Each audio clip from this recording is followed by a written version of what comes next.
എന്നും പുതുമയുമായെത്തുന്ന love the Quran masters ക്ലബിലെ പഠിതാക്കൾ ഒരുക്കുന്ന പുതിയ സംരംഭം ഓരോ ദിവസവും ശ്രോതാക്കളുടെ കൈകളിലേക്ക് എത്തുന്നു.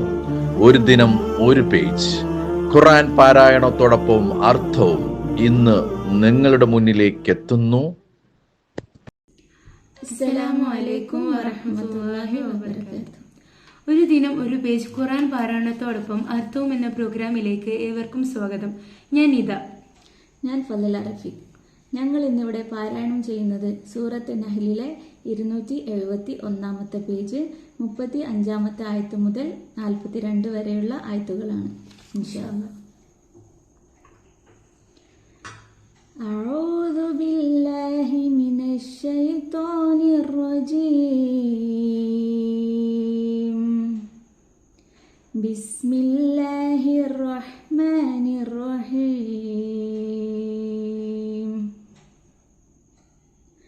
وقال الذين أشركوا لو شاء الله ما عبدنا من دونه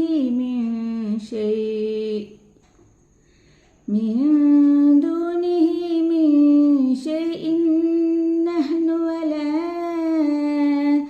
آباؤنا ولا حرمنا من دونه من شيء كذلك فعل الذين من قبلهم فهل على الرسل إلا البلاغ المبين. അള്ളാഹുവോട് പങ്കാളികളെ ചേർത്തവർ പറഞ്ഞു, അള്ളാഹു ഉദ്ദേശിക്കുന്നുവെങ്കിൽ ഞങ്ങളോ ഞങ്ങളുടെ പിതാക്കന്മാരോ അവനു പുറമെ യാതൊന്നിനെയും ആരാധിക്കുമായിരുന്നില്ല. അവന്റെ കൽപ്പന കൂടാതെ ഞങ്ങൾ യാതൊന്നും നിഷിദ്ധമാക്കുകയുമില്ലായിരുന്നു. അതുപോലെ തന്നെ അവർക്ക് മുമ്പുള്ളവരും ചെയ്തിട്ടുണ്ട്. എന്നാൽ ദേവദൂതന്മാരുടെ മേൽ സ്പഷ്ടമായ പ്രബോധനമല്ലാതെ വല്ല ബാധ്യതയുമുണ്ടോ? وَلَقَدْ بَعَثْنَا فِي كُلِّ أُمَّةٍ رَسُولًا أَنِ اعْبُدُوا اللَّهَ وَاجْتَنِبُوا الطَّاغُوتَ فَمِنْهُمْ مَنْ هَدَى اللَّهُ وَمِنْهُمْ مَنْ حَقَّتْ عَلَيْهِ الضَّلَالَةُ فسيروا في الأرض فانظروا كيف كان عاقبة المكذبين. തീർച്ചയായും ഓരോ സമുദായത്തിലും നാം നൂതനെ നിയോഗിച്ചിട്ടുണ്ട്. നിങ്ങൾ അള്ളാഹുവെ ആരാധിക്കുകയും ദുർമൂർത്തികളെ വെടിയുകയും ചെയ്യണം എന്ന് പ്രബോധനം ചെയ്യുന്നതിനു വേണ്ടി. എന്നിട്ട് അവരിൽ ചിലരെ അള്ളാഹു നേർവഴിയിലാക്കി, അവരിൽ ചിലരുടെ മേൽ വഴികേട് സ്ഥിരപ്പെടുത്തുകയും ചെയ്തു. ആകയാൽ നിങ്ങൾ ഭൂമിയിലൂടെ നടന്നിട്ട് നിഷേധിച്ച് തള്ളിക്കളഞ്ഞവരുടെ പര്യവസാനം എപ്രകാരമായിരിക്കുമെന്ന് നോക്കുക. تحرص على هداهم فإن الله لا يهدي من يضل وما لهم من ناصرين. നബിയെ, അവർ സന്മാർഗത്തിലായി തീരുവാൻ നീ കൊതിക്കുന്നുവെങ്കിൽ അത് വെറുതെയാകുന്നു. കാരണം താൻ വഴികേടിലാകുന്നവരെ അള്ളാഹു നേർവഴിയിലാക്കുന്നതല്ല. തീർച്ച അവർക്ക് സഹായികളായി ആരുമില്ലതാനും. وَأَقْسَمُوا بِاللَّهِ جَهْدَ أَيْمَانِهِمْ لَا يَبْعَثُ اللَّهُ مَن يَمُوتُ بَلَى وَعْدًا عَلَيْهِ حَقًّا وَلَكِنَّ أَكْثَرَ النَّاسِ لَا يَعْلَمُونَ. അവർ പരമാവധി ഉറപ്പിച്ച് സത്യം ചെയ്യാറുള്ള രീതിയിൽ അള്ളാഹുവിന്റെ പേരിൽ ആണയിട്ടു പറഞ്ഞു, മരണപ്പെടുന്നവരെ അള്ളാഹു ഉയർത്തെഴുന്നേൽപ്പിക്കുകയില്ല എന്ന്.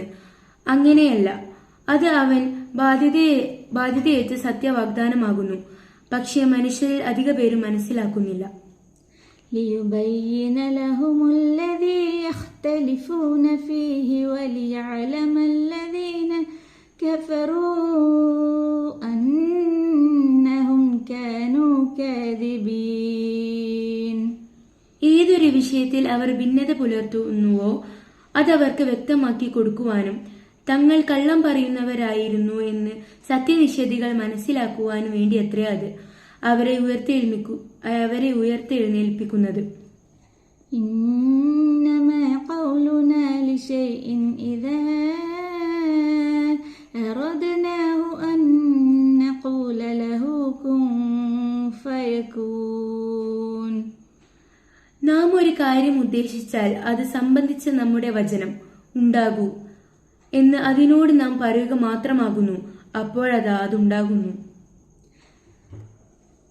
والذين هاجروا في الله من بعد ما ظلموا لنبوئنهم في الدنيا حسنة ولأجر الآخرة أكبر لو كانوا يعلمون. അക്രമത്തിന് വിധേയരായതിനു ശേഷം അള്ളാഹുവിന്റെ മാർഗത്തിൽ സ്വദേശം വെടിഞ്ഞു പോയവരാരോ അവർക്ക് ഇഹലോകത്ത് നാം നല്ല താമസ സൗകര്യം ഏർപ്പെടുത്തി കൊടുക്കുകയും തന്നെ ചെയ്യും. എന്നാൽ പരലോകത്തെ പ്രതിഫലം തന്നെയാകുന്നു ഏറ്റവും മഹത്തായത് അവർ അറിഞ്ഞിരുന്നുവെങ്കിൽ. الذين صبروا على ربهم يتوكلون. ക്ഷമിക്കുകയും തങ്ങളുടെ രക്ഷിതാവിന്റെ മേൽ ഭരമേൽപ്പിക്കുകയും ചെയ്തവരത്രേ അവർ മുഹാജിറുകൾ. അസ്സലാമു അലൈക്കും വറഹ്മത്തുള്ളാഹി വബറകാതുഹു.